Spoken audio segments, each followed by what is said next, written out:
Assalamualaikum warahmatullahi wabarakatuh. Alhamdulillahirabbil alamin. Allahumma shalli ala Muhammad wa ala ali Muhammad. Sebelumnya kita membahas tentang proses pencabutan ruh seorang muslim berdasarkan hadis dalam Musnad Imam Ahmad bin Hanbal dari sahabat Al-Bara' bin Azib radhiyallahu anhu. Nah, sekarang kita masuk ke dalam kematian hitam. Nah, sesungguhnya seseorang hamba yang kafir, ini masih dalam hadis itu,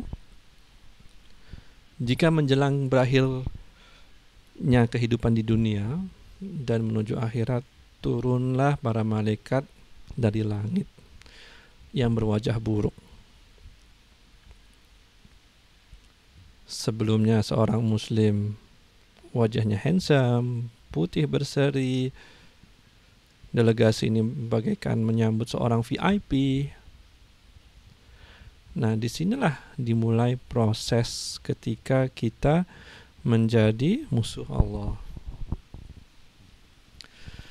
Nah, malaikat-malaikat nih, delegasi malaikat nih, sama jumlah juga banyak, membawa kain yang kasar.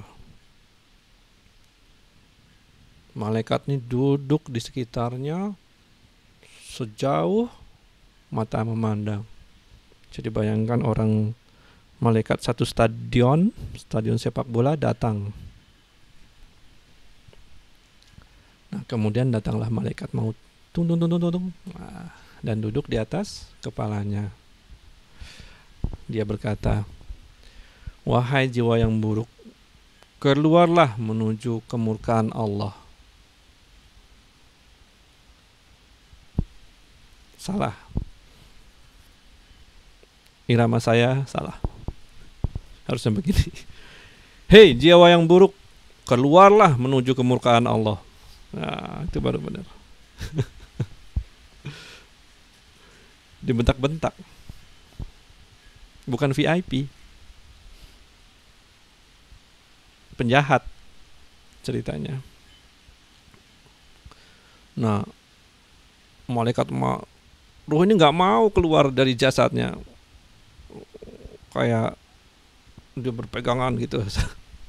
Kemudian malaikat maut itu pun cabut ruh itu dengan kasar, bagaikan dicabutnya besi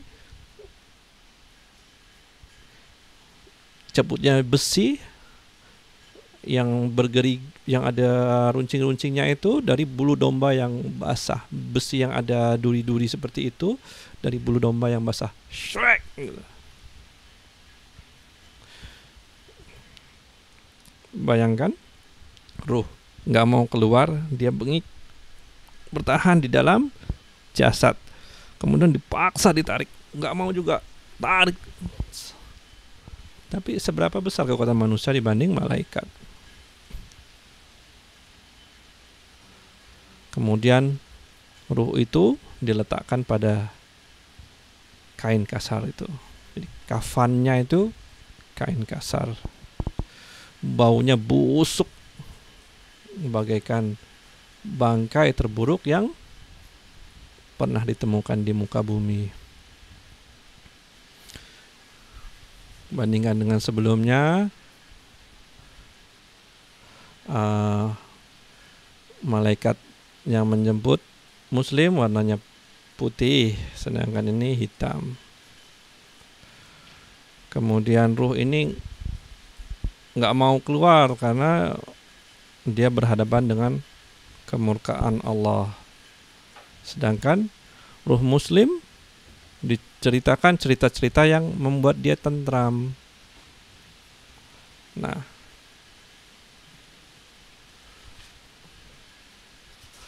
kemudian sebentar.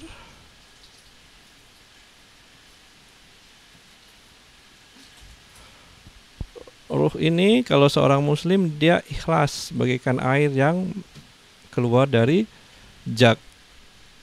Sedangkan kalau ruh seorang kafir Dia nggak mau keluar, dia berpegangan. Nah sekarang selepas ruh ini keluar, sama rombongan malaikat itu pergi membawa ruh itu ke arah langit. Setiap kali berpapasan dengan kelompok-kelompok malaikat, sekali lagi saya mengatakan bahwa malaikat itu banyak jumlahnya, lebih daripada jumlah manusia. Nah, setiap kelompok malaikat yang berpapasan, mereka tanya, ruh siapakah ini yang buruk nih? Nah, delegasi malaikat yang menjemput ruh ini bilang, ini adalah Fulan bin Fulan. Tapi cara penyebutannya disebut dengan nama terburuk yang pernah disandangnya di dunia.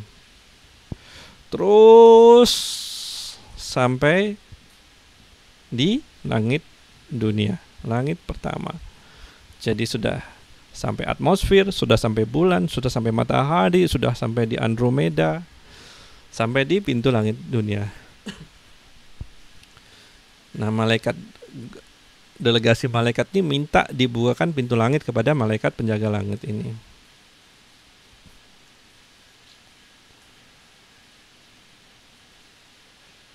Kenapa coba?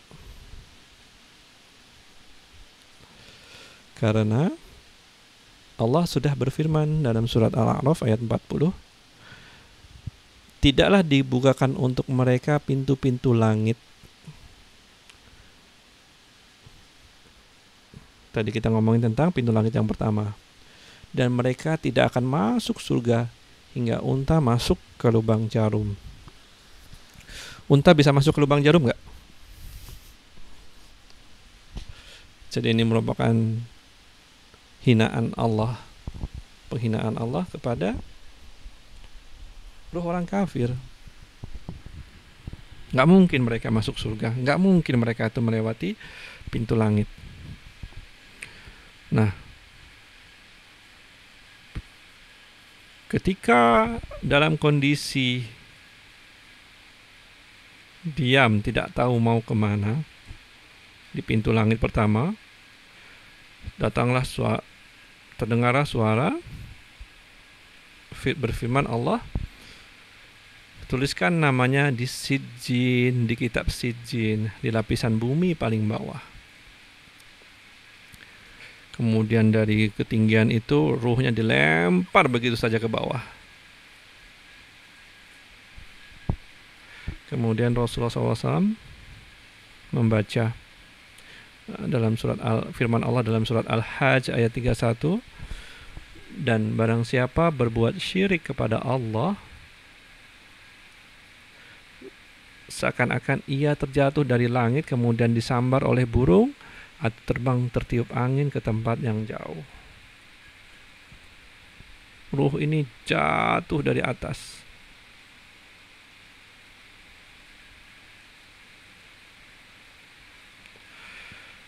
Kemudian dikembalikanlah ruhnya pada jasad. Sama berlaku fitnah kubur. Fitnah itu artinya ujian.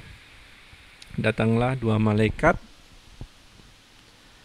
mendudukannya dan berkata,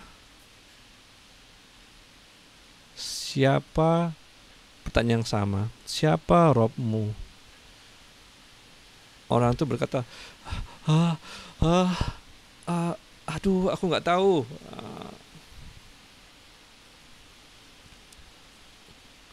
Kemudian malaikat itu bertanya, apa agamamu? Siapa laki-laki yang diutus kepada kalian? Jawabannya sama. Aku tidak tahu. Mungkin secara intelijen dia tahu, karena orang munafik pun tahu bahwa siapa Rob, apa agama, siapa nabi, semua tahu. Tapi nggak bisa keluar, makanya dia ngomong seperti itu. Kemudian ada suara dari langit yang berseru, orang itu sudah berdusta, hamparkanlah untuknya permadani dari neraka dan buka portalnya ke neraka. Dia belum masuk neraka, tapi dia bisa merasakan hawa panas neraka. Kemudian kuburannya disempitkan, menghimpitnya hingga tulang-tulangnya berantakan. Kemudian datanglah seorang laki-laki, sosok laki-laki yang berwajah buruk, bajunya buruk, baunya busuk.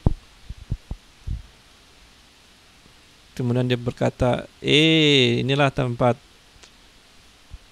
Bergembiralah dengan hal-hal yang akan membuatmu bersedih.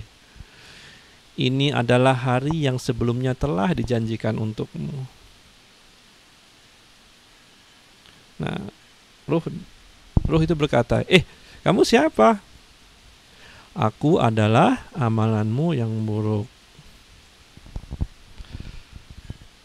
Jadi dia ditemanin oleh orang yang buruk, busuk, kuburan jadi sempit, panas di dalam alam barzah. Nah, kemudian ruh ini berdoa kepada Allah, wahai Robku, janganlah kamu tegakkan hari kiamat, jangan ya Allah, karena dia tahu akhirnya nanti dia akan kemana. Ini yang membuat Utsman bin Affan menangis ketika melihat kubur, karena secara keilmuan Utsman tahu bahwa ketika kita di dalam kubur ini, kita tahu sebenarnya kita akan menuju ke arah mana, walaupun persidangan belum dimulai. Baik, sampai sini. Terima kasih. Assalamualaikum warahmatullahi wabarakatuh.